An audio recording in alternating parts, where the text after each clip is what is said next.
What is going on, guys? So today I'm going to show you how to stack tabs on top of each other in Visual Studio Code. So as you can see, I have a bunch of tabs open for my project here, and I have to scroll from side to side to access them.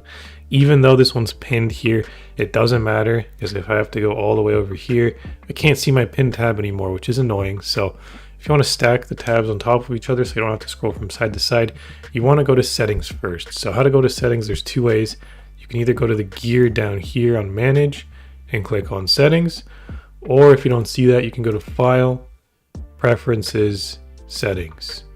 So you get brought here, just search settings, do wrap tabs, and then it's under the workbench editor. But anyways, wrap tabs is the one we want to have on. So if you select this, you'll see immediately all the tabs are now stacked on top of each other that don't fit within the row. So these are the 3 extra tabs that I would have had to scroll to the side to see. Now they're stacked down here, and if you pin them, you can see that they get moved to the top. So that's how you stack tabs in Visual Studio Code, guys. Very quick video. Drop a like if you found this helpful. Just don't forget to subscribe. Thanks for watching.